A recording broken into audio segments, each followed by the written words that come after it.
Hello guys and welcome again to JK alerts. हम time and work पढ़ रहे थे और 5 पार्ट अपलोड हो चुके हैं। This is most probably the last part. बनाने को मैं इस पे 10 लेक्चर्स बना सकता हूँ, लेकिन ज़्यादा हो जाएगा। फिर जितनी रिक्वायरमेंट एग्ज़ाम की है, जितना मुझे लगता है ज़रूरी है आपको कंटेंट देना, मैं उतना ही दूँगा। सो इस वीडियो में मैं थोड़ा मिक्स क्वेश्चंस कवर कर लूँगा। मतलब जो बची हुई टाइप्स हैं उनका एक एक दो क्वेश्चन दिखा देता हूँ आपको। बट जितना मैं दे चुका हूँ इतने में आपको क्लास 4 में तो कोई दिक्कत आने नहीं वाली, और जूनियर असिस्टेंट में भी टाइम है तो मैं उसके लिए कुछ थोड़ा बहुत कंटेंट और दे दूँगा। क्लास 4 वालों के लिए बहुत है, और उनके एग्ज़ाम से पहले कोई मैं एक दिन 10-12 क्वेश्चंस की मिक्स प्रैक्टिस भी करवा दूँगा एक वीडियो में। तो स्टार्ट करते हैं और इसके बाद फिर नेक्स्ट वीडियो में देखेंगे एलसी मैथ सिर्फ स्टार्ट कर लेंगे।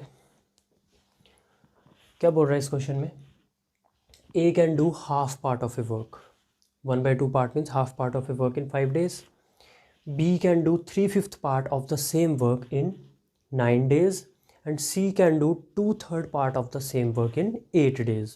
मतलब तीनों के डायरेक्टली डेज दिए ही नहीं किसी के कि ए पूरे काम को इतने में करता है, बी पूरे को इतने में करता है, सी पूरे को इतने में करता है, ये नहीं दिया। ए आधे को कितने में करता है, बी 3/5 को कितने में करता है और सी 2/3 को कितने में करता है। तो यहाँ से क्वेश्चन नहीं बनता, पहले मेरे को पूरा काम करवाना है तीनों से। फिर बोल रहा बताओ तीनों मिलके पूरा काम कितने समय में ख़त्म करेंगे। देखो हम क्या चाहते थे कि ये दे देता सीधा सीधा कि ए पूरे काम को 10 दिन में करता है, बी पूरे काम को 12 दिन में करता है, सी पूरे काम को 15 दिन में करता है, पूरे काम को। तो फिर मैं तीनों का एलसीएम ले लेता। बट यहाँ उसने पूरा काम दिया ही नहीं स्टार्टिंग में। तो उसने बोला ए आधा काम इतने में करता है, बी 3/5 काम इतने में करता है, सी 2/3 काम इतने में करता है। सबसे पहले मुझे ना ये पार्ट वगैरह ये ख़त्म करने हैं, मुझे ना पूरा काम करवाना है। तो वो कैसे पॉसिबल है? जैसे ए की बात करें तो ए आधा काम कर रहा है कितने दिन में? 5 दिन में। मुझे आधा काम नहीं कराना, मुझे तो पूरा करवाना है। पूरा काम 1 होता है, तो मैं किसी तरह इस 2 को ख़त्म करना चाहता हूँ। ये 2 कहाँ है? डिनोमिनेटर में। अगर कोई चीज़ डिनोमिनेटर वाली ख़त्म करनी हो तो मल्टीप्लाई करते हैं उसी नंबर से। तो अगर ये 2 ख़त्म करना है तो 2 से मल्टीप्लाई करना पड़ेगा, और अगर इसको 2 से मल्टीप्लाई किया तो इसको भी करना पड़ेगा। ये तो ऐसे भी दिख रहा था कि अगर आधा काम 5 दिन में कर रहा है तो पूरा काम 10 दिन में करेगा। ये तो सिंपल है, लेकिन आगे वालों के लिए दिक्कत आ सकती है। तो ए के डेज पता चल के पूरे काम को करने के लिए कितने लेगा? 10। बी की बात करें तो बी का कितना दिया? 3/5। मुझे 3/5 का क्या बनाना है? 1। वो तभी पॉसिबल है जब मैं 5 भी कटवा दूँ और 3 भी कटवा दूँ। तो इसके रेसिप्रोकल से मल्टीप्लाई करना होता है। रेसिप्रोकल मतलब 5 को ऊपर ले जाओ और 3 को नीचे ले आओ। इससे 3 से 3 कट जाएगा, 5 से 5 कट जाएगा, तो क्या बचेगा? 1 बचेगा ना। तो जब ये ऐसे 3/5 या 2/3 कुछ भी दिखे तो इसके उल्टे नंबर से मल्टीप्लाई करवा दो, 1 ही तो बनेगा। तो यहाँ 5/3 से मल्टीप्लाई किया तो डेज़ को भी 5/3 से मल्टीप्लाई करवाओ। डेज़ कितने दिए? 9। तो 3 1 ज़ा 3 3 ज़ा 5 3 ज़ा 15 डेज़ लगेंगे पूरे काम को करने में। सिमिलरली सी का भी पता कर लेते हैं। सी कितना कर रहा है? 2/3। सी 2/3 कर रहा है कितने दिन में? 8 दिन में। तो 2/3 का 1 बनाने के लिए क्या करोगे? 3/2 से मल्टीप्लाई करोगे। तो इसको 3/2 से किया तो उसको भी 3/2 से करोगे। तो 2 1 ज़ा 2 4 ज़ा 4 3 ज़ा 12। सी पूरे काम को करेगा 12 दिन में। तो मुझे पूरे काम के डेज मिल गए। मैं यही चाहता था कि मुझे वो क्वेश्चन में डायरेक्टली ये चीज़ दे देता, बट उसने दी ही नहीं। तो हम ऐसे भी बना लेते हैं। हमें क्वेश्चन को मोल्ड करना आना चाहिए अपने अकॉर्डिंग, जिससे हमें सुविधा हो, जिससे हमारा क्वेश्चन ईजी बने। तो ये मेरे को सबसे बेस्ट मेथड लगा कि इनसे पूरा काम करवाओ। इसको करने के और बहुत तरीके हैं क्वेश्चन को, ऐसा नहीं है कि यही एक मात्र तरीका है। बट ये है कि हमें मल्टीपल अप्रोचेज़ पे कभी भी नहीं जाना चाहिए। देखना चाहिए कि कोई एक चीज़ पकड़ लो, जैसे एलसीएम मेथड ही पकड़ा हुआ है या हमने इक्वेशन पकड़ी हुई है, तो बस 2-3 तरीके आने चाहिए, बस उससे ज़्यादा नहीं। तो ऐसा है कि कोई और यूट्यूबर आपको ये क्वेश्चन इससे बहुत शॉर्ट तरीके से बता दे। मैं नहीं कह रहा कि इससे शॉर्ट तरीका पॉसिबल नहीं है, लेकिन ये है कि आपको देखना है कि जो आपको एग्ज़ाम में भी स्ट्राइक करेगा वही तरीका तो फ़ायदेमंद है कि जो आपने वीडियो में बेशक एक बार पढ़ा, बट कल को आप कोई 2 महीने बाद भी एग्ज़ाम दो तो आपको रहे याद कि यार ऐसे कर किया था उस क्वेश्चन में। ये ना हो कि उस टाइम पे आप कुछ उल्टी सीधी अप्रोच लगा दो तो गलत हो जाए। इसमें रिस्क फैक्टर कम है, गलती होने का चांस कम है। क्या ही करना है? 1 बनाना है हर जगह। यहाँ तो ईजिली बन गया 2 से मल्टीप्लाई करके, बाकी में रेसिप्रोकल से मल्टीप्लाई कर लिया। तो अब ये क्वेश्चन क्या बन गया? ए बी और सी किसी काम को 10 दिन में, 15 दिन में और 12 दिन में कर सकते हैं। तो जब ऐसा क्वेश्चन हो तो फिर हमें तो पता है क्या करना है, एलसीएम लेना है। एलसीएम आ जाएगा 60, और जो ये एलसीएम आता है दैट इज़ टोटल वर्क। तो 10 कितने था 60, 6 ज़ा, 15 कितने था 60, 4 ज़ा, और 12 कितने था 60, 5 ज़ा। तीनों की एफिशिएंसी पता चल गई, 6, 4 और 5। काम भी तीनों से मिलकर करवाना है, तो देखते हैं तीनों मिलकर एक दिन में कितना करते हैं। 6, 4, 10 और 5, 15 काम कर रहे हैं एक दिन में। मतलब एक दिन में बना रहे हैं 15 चेयर्स, और बनानी कितनी है 60। तो एक दिन में 15 बन रही हैं, 60 बनाने में दिन कितने लगेंगे, 60 बनाने में दिन लगेंगे 60/15, which is equal to 4 days. 4 days इस क्वेश्चन का आंसर है। बस ये ध्यान रखना था, आगे तो क्वेश्चन वही बन गया जो हम पहले से पढ़ते आ रहे हैं। अब ये क्वेश्चन देखो, one of the easiest question of time and work. क्या बोल रहा है, Rahul is twice as efficient as Ram. आगे क्वेश्चन पढ़ना ही नहीं है, यहाँ से क्या समझ आ रहा है कि एक बंदा राहुल है और दूसरा राम। आपको पेपर में भी यही करना होता है, पूरा क्वेश्चन एक बार में पढ़ना ही नहीं है। अगर आपको पहली लाइन पढ़ के कुछ समझ आ गया तो उस चीज़ को सबसे पहले मैथमेटिकल लैंग्वेज में लिखो। मुझे पता चला कि राहुल जो है twice as efficient as Ram है, मतलब दुगना काम करता है। एफिशिएंसी का क्या मतलब होता है, काम कितना करते हो आप। तो राहुल जो है ट्वाइस एफिशिएंट है एज़ कम्पेयर टू राम। मतलब अगर राम 1 चेयर पर डे बनाता है तो राहुल 2 बनाएगा। ज़रूरी नहीं 1-2 लेना है, आप 10-20 भी ले सकते हो, आप 5-10 भी ले सकते हो, आप 100-200 भी ले सकते हो। बट अपनी कैलकुलेशन को इतना बड़ा क्यों बनाना, परसेंटेज का क्वेश्चन तो है नहीं कि मैं यहाँ 100 लूँ, तो मैंने 1-2 ले लिया। पहली लाइन से ही पता चला कि राहुल जो है डबल काम करता है राम के कंपैरिजन में, twice as efficient as Ram, लिख लिया। अब बोल रहा है if both of them can complete the work in 12 days. If both of them, मिलके काम कर रहे हैं तो काम खत्म हो जा रहा है 12 दिन में। बोल रहा है अगर राहुल और राम दोनों जनों से मिलके काम करवाओ तो काम खत्म हो जाता है 12 दिन में। तो क्या यही टोटल वर्क नहीं हुआ, राहुल और राम से मिलके काम कराया 12 दिन तक, तो वो सारा काम कर देंगे, तो ये टोटल वर्क ही तो हुआ। और राहुल और राम की एफिशिएंसी पता है, एक की 2 है दूसरे की 1 है, तो मिलके करेंगे तो 2 + 1 3 काम कर देंगे एक दिन में, और 12 दिन में कर देंगे आपका 36 चेयर्स बना देंगे। तो टोटल वर्क तो निकल गया 36। आइडियोलॉजी सेम है, टोटल वर्क फाइंड आउट करना है, एफिशिएंसी फाइंड आउट करनी है। एफिशिएंसी पहली लाइन से निकल गई, जब एफिशिएंसी निकल जाती है तो अगला पर्पस तो है ही टोटल वर्क निकालना है। नो डाउट क्वेश्चन में जो मर्जी पूछा हो उससे फ़र्क नहीं पड़ता, इररिस्पेक्टिव ऑफ दैट आपको एफिशिएंसीज और टोटल वर्क पे ही काम करना है हमेशा। इवन टोटल वर्क से भी ज़्यादा इंपॉर्टेंट होती है एफिशिएंसी। किसी में एफिशिएंसी पहले निकलेगी, किसी में टोटल वर्क पहले निकलेगा, बट ये निकालना इंपॉर्टेंट है। इसके बिना लगभग 100 में से 5 ही क्वेश्चन सॉल्व हो पाते हैं टाइम एंड वर्क में, मैक्सिमम में इनकी नीड पड़ती है। तो एफिशिएंसी तो सीधे लिख ली। फिर अगली लाइन पढ़ी, बोला था दोनों मिलके 12 दिन में काम खत्म करते हैं, मैंने दोनों से मिलके 12 दिन काम करवा दिया। एक जना एक दिन में 2 कुर्सियाँ बना रहा था, दूसरा 1, तो दोनों मिलकर 3 बनाएंगे एक दिन में, तो 12 दिन में 36 बना देंगे, पूरा काम हो गया। अब ये काम करवाना किससे, राहुल से, ये तो पूछा है। Then find the number of days Rahul would take to complete the work. Rahul अकेला अगर ये 36 कुर्सियाँ बनाने लगे तो कितने समय में बना देगा। राहुल एक दिन में बनाता है 2, 36 बनाने में 18 दिन लेगा।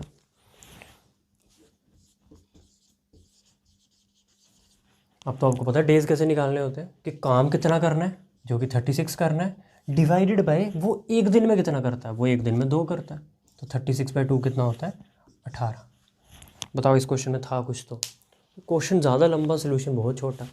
बस यही चाहिए आपको अरिथमेटिक में, कि क्वेश्चन चाहे वो 4 लाइनों का दे दे, आपको उसको 2-3 लाइनों में ख़त्म करना आना चाहिए। हाँ, कुछ कुछ क्वेश्चन कैलकुलेटिव होंगे, but not in class 4। Class 4 exam में टाइम बहुत ज़्यादा है। अगर आपको ये सब अप्रोचेज़ नहीं भी आती हैं, आप ऑन स्पॉट क्वेश्चन बना सकते हो अगर आपको थोड़ी बहुत मैथ की नॉलेज है तब भी। लेकिन मेरा काम है जूनियर असिस्टेंट की भी तैयारी करवाना, तो मैं थोड़ा क्लास 4 से ऊपर का लेवल ही रखा हुआ, थोड़ा क्या काफ़ी ऊपर का रखा हुआ है। आपको क्लास 4 का पेपर देख के लगेगा कि यार ये क्या डाला हुआ है, मतलब हमने तो अच्छी तैयारी की थी। बट कुछ बच्चे क्लास 4 के लिए भी वो गलत बुक्स पे चले गए हैं और वो क्वेश्चन कर रहे हैं जो कहीं आने नहीं वाले। अब ऐसे बच्चे हैं मेरे नोन में, नाम नहीं बता सकता हूँ आपको, बट ये है कि बहुत सारे बच्चे मिसगाइडेड हैं, मतलब बहुत हार्ड लेवल की तैयारी कर रहे हैं फॉर क्लास 4 एग्ज़ाम, जिससे कोई फ़ायदा नहीं होगा। तैयारी नॉर्मल लेवल की करो, बट रेपिटेशन ज़्यादा रखो उस चीज़ पे। मतलब एक चीज़ अगर आ भी गई है, ऐसा लग रहा है आपको आ गई है, स्टिल उसको एक बार फिर कर लो। जितनी रेपिटेशन रहेगी ना, उतना एग्ज़ाम में देखना पेन कैसे आपका रुकेगा ही नहीं अपने आप। चलते रहेगा पेन स्मूथ तरीके से बिल्कुल, अगर आपके मेथड्स पे पूरी कमांड होगी आपकी। मेरे को पता है किरण की बुक से प्रैक्टिस करो तो एक टाइम के बाद लगने लगता है कि यार क्वेश्चन तो सेम ही है अगला भी, क्या फ़ायदा करके, बट करो, थोड़ा मन मार के करना पड़ेगा आपको। जितनी प्रैक्टिस कर लोगे फ़ायदेमंद है उतनी, मैं ये बोल रहा हूँ आपको। और क्वेश्चन करते हैं, प्रैक्टिस हम भी आपको करवा रहे हैं साथ साथ। Question number 3, A and be working together can complete the work in 12 days। ए और बी मिलके काम करें तो 12 दिन में काम ख़त्म कर देते हैं। A can complete the work in 20 days, और अगर ए अकेला करे तो 20 दिन में कर देगा। दोनों जने मिलके करेंगे तो 12 दिन में, और ए अकेला करेगा तो 20 दिन में हो जाएगा। फिर बोल रहा है अगर बी काम करे for half day each day, मतलब हर दिन बी जो है सिर्फ आधा दिन काम करे। If B does work for half day, B ने हर रोज़ कितना काम करना है, सिर्फ आधा दिन। लेट्स सपोज वो पूरे दिन में बना देता है 10 चेयर्स, तो आधे दिन में कितनी बनाएगा, 5। तो मतलब बी की एफिशिएंसी क्या कर दो, आधी कर दो। जाहिर सी बात है जो बंदा आधा दिन काम करेगा वो पूरे दिन का काम तो करके नहीं जाएगा, आधे दिन में तो वो उतना ही काम करेगा जितना उससे आधे दिन में होगा, और आधे दिन में आधा काम ही होता है। फिर बताओ ए प्लस बी मिलकर कितना काम, मतलब कितने समय में कर देंगे। ए प्लस बी नॉर्मल केस में 12 दिन लेते हैं, लेकिन अब की बार क्या करना है, बी से आधा दिन काम करवाना है। तो बी से अगर आधा दिन काम करवा रहे हो मतलब बी कम काम कर रहा है, तो जाहिर सी बात है आंसर 12 से बड़ा होगा। टाइम इस बार 12 से ज़्यादा दिन ही लगेंगे। मतलब अगर ऐसे ऑप्शन आ जाएंगे बाकी ऑप्शन 12 से छोटे हो तो आप सीधा वो लगा देना जो 12 से बड़ा हो। क्योंकि थोड़ा बहुत आपको क्वेश्चन को ना लॉजिकली भी सोचना चाहिए कि अगर पहले तो बी नॉर्मल काम कर रहा है तो 12 दिन में हो रहा है, अब बी ने आधा दिन काम करना है, मतलब बी कम काम करेगा तो दिन बढ़ जाएंगे, 12 दिन में काम खत्म हो ही नहीं सकता। लेकिन पहले क्या दिया हुआ है कि अगर ए प्लस बी मिल के काम करें तो कितना दिन में हो जाएगा, 12 days में। और अगर ए काम करे सिर्फ ए तो काम हो जाएगा आपका 20 दिन में। तो 12 और 20 का एलसीएम ले लो, 12 और 20 का एलसीएम 60, 12 कितने था 60, 5 सा 20 कितने सा 3 सा। यहाँ से बी की एफिशिएंसी सामने दिख रही है। अब देखो ए कितनी चेयर्स बना रहा है, 3, और ए और बी मिलके कितनी बना रहे हैं, 5। ए की 3 है और ए और बी की मिलके है 5, तो क्या बी की नज़र आ रही है आपको, ए की तो 3 है, तो इस 5 में ए की 3 तो शामिल है, ए की तो 3 है इसमें, तो बी की डेफिनेटली 2 नहीं होंगी, तभी तो 3 और 2 मिलके 5 बन रही होंगी। तो बी की मेरे को एफिशिएंसी पता चल गई 2 chairs per day. B normally कितनी बनाता है, 2 चेयर्स पर डे, और ए तो बना ही रहा है 3। ए के साथ हमने कोई पंगा नहीं करना, बी से काम करवाना है आधा दिन। ये 2 कुर्सियाँ बनाता है पूरा दिन लेके, तो आधे दिन में ये 2 नहीं बनाएगा, आधे दिन में ये 1 बनाएगा। तो बी की जो अब एफिशिएंसी लेनी है 1 चेयर पर हाफ डे। अब बी से हाफ डे काम करवाना है तो हाफ डे में वो 1 ही चेयर बनाएगा। तो इस तरीके से ये दोनों मिलकर कितनी चेयर्स बना रहे हैं एक दिन में, 4। ए तो 3 ही बना रहा है, ए की एफिशिएंसी से कोई कुछ नहीं बोला हुआ, ए की एफिशिएंसी नहीं चेंज करनी। बी से काम करवाना आधा दिन, तो बी पूरा टाइम लेता तो 2 चेयर्स बना देता, आधा टाइम लेगा तो 1 बना देगा। इस तरीके से दोनों जने कितनी चेयर्स बना रहे हैं, 4। 3 + 1, अगर मैं अब ए और बी से काम करवाऊँ तो दे विल मेक 4 चेयर्स। लेकिन मुझे तो 60 बनवानी है, और 60 बनाने में they will take 15 days, because 60/4 is equal to 15 days। There was nothing much in that question. बस एक ही चीज़ ध्यान रखनी थी कि आधे दिन काम करने का क्या मतलब है, कंफ्यूज नहीं होना है। अगर वो बोलते बी की एफिशिएंसी आधी कर दो तो एफिशिएंसी आधी कर दो, अगर वो बोल रहा बी से आधा दिन काम करवाओ तो बी से आधा दिन काम करवाओ। तो आधे दिन में बंदा आधा ही काम करता है, अगर पूरा काम 2 कर रहा है तो आधा 1 करेगा। बाकी तो 3 और 1 4 कर दिया, अब करवाना था 60/4 15 दिन आंसर। अभी तक मेरे से पढ़ के आपको एक चीज़ तो समझ आ गई होगी कि मैं बहुत ज़्यादा ट्रिक्स वाला टीचर नहीं हूँ, कॉन्सेप्ट पे काम करवाता हूँ आपके। लेकिन ये है कि कुछ क्वेश्चन ऐसे होते हैं जो ट्रिक्स से ना बड़े इजीली हो जाते हैं। This is one of those questions. तो जहाँ मुझे लगेगा कि यार ट्रिक से बहुत छोटा पड़ रहा है वहाँ मैं आपको ट्रिक ज़रूर बताऊँगा, बट बाकी केसेस में मेरी बात मान के चलो, कॉन्सेप्ट इज़ द किंग। जिस बंदे को क्वेश्चन पढ़ के बनाना आ जाता है ना, वो मैथ में कभी हार नहीं खाता। जो मर्ज़ी हो जाए आप कैसा भी क्वेश्चन बना सकते हो। इवन कल को आपका MBA करने का मन हो, तो फिर कैट का एग्ज़ाम देने का मन हो जाए, तो वहाँ तो लॉजिकली आपको सोचना आना चाहिए। तो ट्रिक्स एक हद तक इम्पॉर्टेंट है, no doubt, but considering JK SSB exams जिसमें टाइम बहुत ज़्यादा है, यहाँ ट्रिक्स का कोई इस्तेमाल नहीं है ज़्यादा। ट्रिक कहाँ इंपॉर्टेंट है, बैंक का पेपर दे रहे हो जहाँ टाइम लिमिटेड है, वहाँ आपके लिए ट्रिक जो है वो तो रामबाण है। लेकिन यहाँ पे कोई दिक्कत नहीं है। लेकिन इस क्वेश्चन की मैं ट्रिक दे दूंगा, पहले कंप्लीट मेथड से भी बताता हूँ कि जिससे आपको लगे कि यार ट्रिक भूल भी गई कोई दिक्कत नहीं है, मैं इस क्वेश्चन को ऑन स्पॉट बना सकता हूँ। पहले पूरे मेथड से और फिर बता देता हूँ कि सीधा कैसे करना है। सबसे पहले क्वेश्चन की लैंग्वेज पढ़नी है कि ट्रिक सिर्फ यहीं लगेगी, हर जगह नहीं लगेगी। क्या बोल रहा है, ए टेक्स 27 डेज मोर देन ए प्लस बी। ए जो है 27 दिन ज़्यादा लेता है किससे, ए प्लस बी से। मतलब अब ए प्लस बी का मतलब समझते हो ना, ए और बी टुगेदर, प्लस डाल दिया मतलब दोनों जने मिल के काम कर रहे हैं। ए और बी मिल के काम करते हैं तो कुछ समय तो लेते होंगे ना। तो वो बोल रहा है ए जो है उनसे 27 दिन ज़्यादा लेता है। वो जितना भी समय लेते हैं हमें नहीं पता, ए लेकिन उनसे 27 दिन ज़्यादा लेता है। बी की बात करें तो बी जो है 3 दिन ज़्यादा लेता है किससे, वो भी ए प्लस बी से। तो दोनों का कंपैरिजन किससे हो रहा है, ए प्लस बी से। ए 27 दिन ज़्यादा ले रहा है उनसे और बी 3 दिन ज़्यादा ले रहा है उनसे। तो बताओ ए प्लस बी कितने समय में करते हैं। तो क्वेश्चन में पहले देखते हैं वो बोल क्या रहा है। वो कह रहा है कि 3 बंदे हैं, एक्चुअल में 2 ही हैं, बट केस तो 3 ही बनेंगे कि एक बार ए, एक बार बी और एक बार ए प्लस बी। सभी के सभी चीज़ें किस पे डिपेंड कर रही है, ए प्लस बी पे। कि अगर किसी तरीके से ए प्लस बी को लेट कर लिया जाए तो बाकी चीज़ें पता चल जाएंगी। ए ने 27 दिन ज़्यादा लेने किससे, ए प्लस बी से, तो ए प्लस बी कुछ मानना पड़ेगा। चलो एक्स मान लेते हैं, मान लेते हैं कि एक्स डेज में कर रहा है। अगर A plus B X days में कर रहा है then A will take X plus 27 days. ठीक लिखिए ना ये बात। ए जो 27 दिन ज़्यादा ले रहा है उनसे, तो उतने दिन तो लेने ही लेने हैं, एक्स डेज तो इसने लेने ही है, इसने 27 और लेने हैं, मैंने 27 और दिन इसके ऐड कर दिए। बी की बात करें तो बी ने 3 दिन और लेने हैं, एक्स डेज तो बी लेगा ही लेगा, 3 और लेगा तो एक्स प्लस 3 डेज में करेगा। इक्वेशन तो यही बनने वाली है ना, x plus 27 x plus 3 x. अब आपको पता है जब तीनों के डेज पता हो तो क्या लेना होता है, एलसीएम। तो यहाँ एलसीएम आएगा तीनों का। अब ये 3 ऐसी टर्म्स हैं जिनमें कुछ कॉमन नहीं है, तो जब कुछ कॉमन नहीं होता एलसीएम क्या होता है, उनका प्रोडक्ट।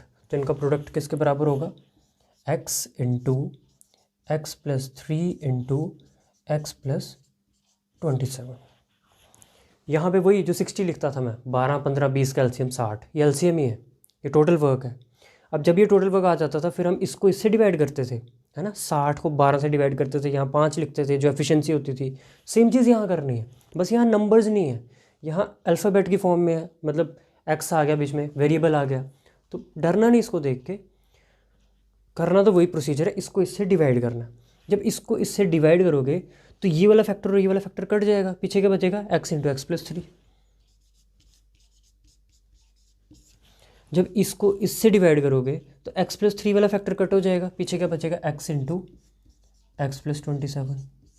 और जब इसको इससे डिवाइड करोगे तो एक्स वाला फैक्टर कैंसिल हो जाएगा, ये दोनों बचेंगे, x plus 3 into x plus 27। ये एफिशिएंसी आ गई ए की, ये एफिशिएंसी आ गई बी की, और ये एफिशिएंसी आ गई ए प्लस बी की। ये ए, ये बी, वो ए प्लस बी। तो इट मीन्स अगर मैं इन दोनों को ऐड करूं तो क्या ये चीज़ नहीं बनेगी, खुद देखो, ये ए है ये बी है, तो अगर ए प्लस बी बनाना है तो क्यों ना इन दोनों को ऐड किया जाए, तो क्या ये बराबर नहीं हो जाएंगे, A plus B is equal to A plus B, same ही चीज़ तो बनेगी। तो वही चीज़ें इन दोनों को ऐड करो और ये इस चीज़ के बराबर बननी है। बस इस इक्वेशन को सॉल्व करेंगे and we will get our answer, X निकल जाएगा। जल्दी से कर देता हूँ, ये कितना बन जाएगा, x into x, x square plus 3x plus x square plus 27x। ये बन जाएगा आपका एक्स स्क्वायर,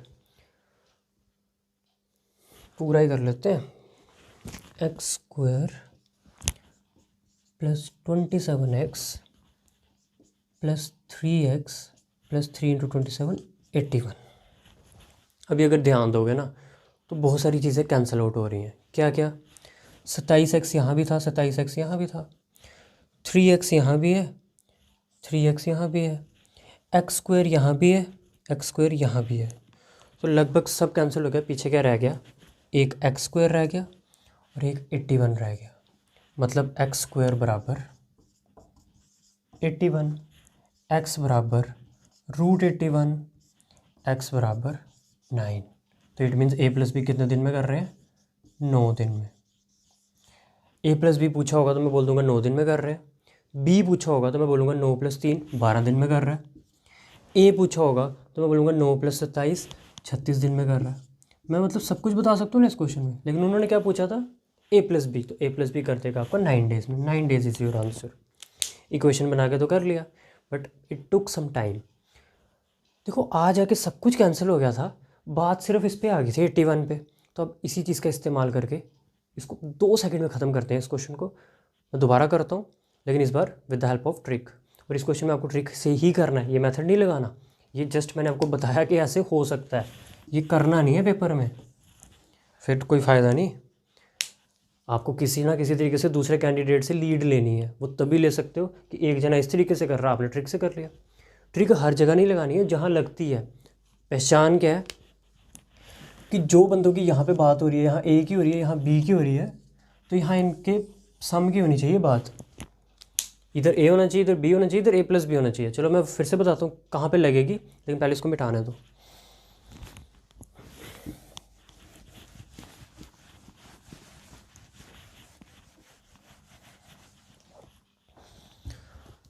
हमने एक चीज़ नोटिस की कि यहाँ पे ए प्लस बी है, ए है और बी है। ऐसी फॉर्म बन रही थी कि ए प्लस बी एक्स डेज में कर रहे थे। ए जो है एक्स से कुछ दिन ज़्यादा ले रहा था, मान लेते हैं ए दिन ज़्यादा ले रहा था। बी जो है एक्स से कुछ दिन ज़्यादा ले रहा था, मान लेते हैं बी दिन ज़्यादा ले रहा था। हालांकि ए और बी मुझे पता है क्वेश्चन में क्या है, बट मैं कह रहा हूँ क्वेश्चन की फॉर्म कैसी बन रही है। अभी मैं सिर्फ जनरल फॉर्म लिख रहा हूँ। क्वेश्चन की फॉर्म कैसी थी कि ए जो है इनसे 27 दिन ज़्यादा ले रहा था, तो मैंने कहा छोड़ो 27, फिलहाल ए मान लेते हैं, क्योंकि पेपर में जरूर थोड़ी 27 दिन ही लिखे होंगे, वो कुछ भी हो सकते हैं। तो आपको फॉर्म देखनी है कि यहाँ पे एक्स में कुछ दिन जुड़ रहे हैं, बी जो है 3 दिन ज़्यादा ले रहा है, बट कुछ भी हो फॉर्म तो ये बनेगी कि एक्स से कुछ दिन ज़्यादा, वो मान लिया मैंने बी। तो कल को आपको कोई पूछे एक्स कैसे निकलेगा, तो आप बोलोगे एक्स बराबर √ऑफ ए बी, बस एक्स सीधा निकल जाएगा, √ऑफ ए बी करना है। तो इस केस में बात करें तो हमारा ए कितना है, हमारा ए है 27, बिकॉज बोला हुआ है एज एक्स जो है, सॉरी ए जो है वो 27 दिन ज़्यादा ले रहा है, और बी जो है वो 3 दिन ज़्यादा ले रहा है। तो बी की वैल्यू कितनी है, 3। तो मुझे ए की वैल्यू भी पता है, मुझे बी की वैल्यू भी पता है, मेरा एक्स निकल जाएगा। एक्स बराबर √ऑफ 27 × 3 विच इज़ इक्वल टू √ऑफ 81 which is equal to 9 days answer. Without solving anything हमें सीधा 9 डेज आंसर मिल गया। बट हर जगह नहीं लगती, मैं बार बार बोल रहा हूँ, ऐसा क्वेश्चन होना चाहिए कि यहाँ 2 फैक्टर दिए हों और यहाँ दोनों का क्या दिया हो, सम दिया हो, और ये वाला बंदा भी कुछ दिन ज़्यादा ले रहा है इससे, और ये वाला बंदा भी कुछ दिन ज़्यादा ले रहा है इससे, इन दोनों ने कुछ दिन ज़्यादा लेने हैं इससे। बस ये चीज़ होनी चाहिए क्वेश्चन में, देन दिस ट्रिक वर्क्स। एक और क्वेश्चन करवा देता हूँ, वो सीधा ट्रिक से करूँगा, and then we will end this video. इसके बाद कॉन्ट्रैक्टर वाले क्वेश्चन होते हैं, सोल्जर वाले क्वेश्चन होते हैं, but they are not that important. अगर आप बोल लोगे तो एक एक्स्ट्रा वीडियो बना देंगे, और बट आई डोंट थिंक कि आपको क्लास 4 में कोई कॉन्ट्रैक्टर वाला क्वेश्चन आने वाला है कि इतने दिन काम हुआ, फिर देखा 3/5 काम ख़त्म हुआ था, फिर और वर्कर लगाए, या कुछ वर्करों को बोला कि जाओ काम जल्दी नहीं ख़त्म करना है। तो ऐसे क्वेश्चन बनते हैं टाइम एंड वर्क में। मैंने तभी कहा था ये कुछ 10 वीडियोज़ का काम है, but we can not take it that long. तो मेरे को थोड़ा भरोसा कर लो, और जितना मैं पढ़ा रहा हूँ इतने में संतुष्ट रहो, that will be more than enough for your exam. Question की लैंग्वेज पढ़ के पता चला एग्जैक्टली द सेम क्वेश्चन, बस 27 की जगह 4.5 लिखा है और 3 की जगह 8 लिखा है, बाकी तो वही है ना। ए 4.5 दिन ज़्यादा लेता है ए प्लस बी से, बी 8 दिन ज़्यादा लेता है ए प्लस बी से। तो बताओ ए प्लस बी कितने देर में कर देंगे, हमें पता है कैसे निकालना है। एक्स बराबर √of A B which is equal to √of ए कितना अपना 4/1/2। 4/1/2 का क्या मतलब होता है, 4/1/2 का मतलब होता है 9/2। 4 2 8 + 1 9/2। तो ए की जगह लिखो 9/2 इंटू बी कितना है 8। 2 से 8 कट जाएगा, 2 1 ज़ा 2 4 ज़ा विच इज़ इक्वल टू √36। 9 4 ज़ा 36, और 36 का रूट कितना होता है 6। तो ए प्लस बी कर देंगे 6 दिन में। So we will meet in next video with hopefully a new topic if you will not ask for more time and work videos। LCM और HCF स्टार्ट करते हैं, और लगे रहो, एग्ज़ाम तो आपका निकलना ही निकलना है क्लास 4 का जो हमसे पढ़ रहे हो। क्योंकि आपकी डेडिकेशन खुद की भी है ऑब्वियसली, आप तभी हमसे 6 वीडियोस भी देख रहे हो हमारी। जिनकी नहीं है उनके बारे में तो मैं कुछ टिप्पणी करना नहीं चाहूँगा, बट जो हमसे जुड़े हुए हैं आपका ज़रूर निकलेगा एग्ज़ाम यार। कैसे निकलेगा ये नहीं निकलेगा, अगला निकलेगा, बट कोशिश करो कि यहीं पे ख़त्म हो जाए, यही निकल जाए, एक जॉब सिक्योर हो जाए, फिर आराम से आप तैयारी कर सकते हो, है ना। जो है अभी एग्ज़ाम है आपका, अभी 20 दिन है, 20 दिन बहुत होते हैं भाई। 20 दिन उसके लिए बहुत नहीं है जो अभी शुरू कर रहा है, जो लगे हुए हैं ना उनके लिए 20 दिन बहुत है वाइंड अप करने के लिए चीज़ों को। जितनी जीके पढ़ चुके उस पर रुक जाओ और उसी को एक बार फिर से पढ़ लो, उससे ज़्यादा हेल्प होगी एज़ कम्पेयर टू क्या बोलो हम और चीज़ें पढ़ लेते हैं।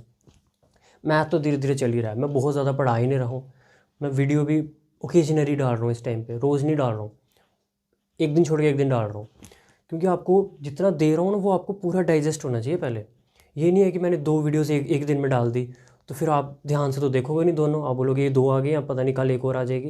मैं बहुत ज़्यादा चीज़ें फ्लडेड नहीं कर रहा हूँ कि आपके ऊपर ऐसे नहीं डाल रहा हूँ, आराम आराम से कंटेंट दे रहा हूँ। पहले रेशो प्रोपोर्शन दिया, फिर परसेंटेज दिया, and now time and work. Time speed and distance चाहता था मैं, लेकिन बच्चों की डिमांड है एलसीएम एचसीएफ और एवरेज पहले, तो पहले यही 2 कवर करते हैं। और टाइम स्पीड एंड डिस्टेंस वैसे भी थोड़ा बहुत बड़ा चैप्टर है, थोड़ा नहीं बोलूँगा, बहुत बड़ा चैप्टर है।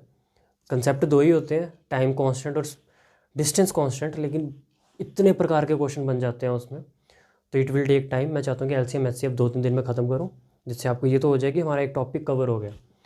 सो गुड बाय, टेक केयर।